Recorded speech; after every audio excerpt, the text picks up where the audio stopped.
ষষ্ঠ থেকে দশম শ্রেণীর খুব গুরুত্বপূর্ণ একটি বিষয় নিয়ে আলোচনা করব এই ভিডিওটিতে, how to fill in the gaps or blanks, অর্থাৎ কিভাবে শূন্যস্থান পূরণ করতে হয়। প্রশ্নে দেওয়া থাকে complete the text using the word in the box as needed, অর্থাৎ অনুচ্ছেদটি সম্পূর্ণ করো বক্সে দেওয়া শব্দগুলো ব্যবহার করে যেমনটা দরকার। সুপ্রিয় শিক্ষার্থীরা, প্রথমেই তোমরা যে কাজটি করবে, বক্সের শব্দগুলোর অর্থ জানার চেষ্টা করবে।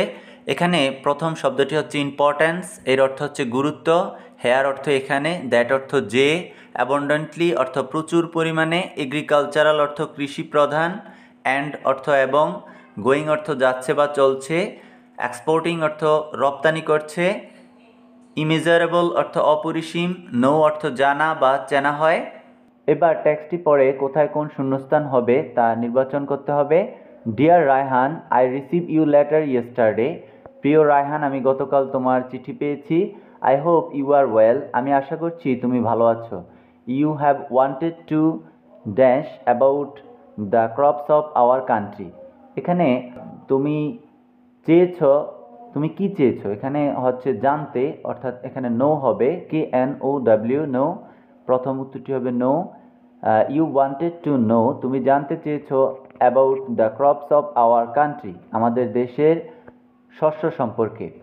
নাও I am dash to tell you about it. Now I am going to, এখানে আমি যাচ্ছি, আমি বলতে যাচ্ছি তোমাকে অ্যাবাউট ইট, এটা সম্পর্কে। এখন আমি তোমাকে এটা সম্পর্কে বলতে যাচ্ছি। I like to inform you dash Bangladesh is an dash country. এখানে আমি তোমাকে তথ্য দিতে চাই বা আমি তোমাকে জানাতে চাই যে এখানে কোনটা হবে, এখানে দেখো দ্যাট, আমি তোমাকে জানাতে চাই যে Bangladesh is an agricultural country, Bangladesh হচ্ছে একটি কৃষি প্রধান দেশ। As a result different kinds of crops grow here, অর্থাৎ এখানে এর ফলে বিভিন্ন ধরনের শস্য জন্মায়। এখানে গ্রো, ফর এক্সাম্পল উদাহরণস্বরূপ, paddy, jute, tea, sugar cane etcetera grow here abundantly, এখানে প্রচুর পরিমাণে জন্মায় কি, এখানে উদাহরণস্বরূপ বলা হয়েছে যে ধান, পাট, চা, আখ ইত্যাদি জিনিস এখানে প্রচুর পরিমাণে জন্মে। Paddy dash jute are our main crops. Paddy and, এখানে দুইটি নাউন আছে, মাঝখানে এখানে অ্যান্ড হবে। Paddy and jute are our main crops, অর্থাৎ ধান এবং পাট আমাদের মূল ফসল। We earn much foreign exchange, আমরা প্রচুর পরিমাণে বৈদেশিক মুদ্রা অর্জন করি। From dash those some of crops, এখানে হবে from exporting those some of crops, অর্থাৎ এর মধ্যে কিছু অংশ বিক্রি করে আমরা, এখানে বিক্রি করা বলতে বিদেশে বিক্রি করা। এক্সপোর্ট শব্দের অর্থটি হচ্ছে রপ্তানি করা বা বিদেশে কোনো কিছু বিক্রয় করা।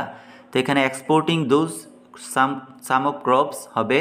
So the dash of crops for us is dash, তো এখানে ইম্পর্ট্যান্স অর্থাৎ গুরুত্ব বোঝানো হয়েছে। So the importance of crops for us is immeasurable, অর্থাৎ তাই এই ধরনের শস্যগুলোর গুরুত্ব আমাদের কাছে অপরিসীম বা অপরিমেয়। নো মোর টুডে ইউর ইভার মাসুদ। তো যাই হোক, এটা হচ্ছে তোমাদের একটা শূন্যস্থান পূরণ তোমরা কিভাবে করবে ইংরেজিতে, অর্থাৎ how to fill in the gaps.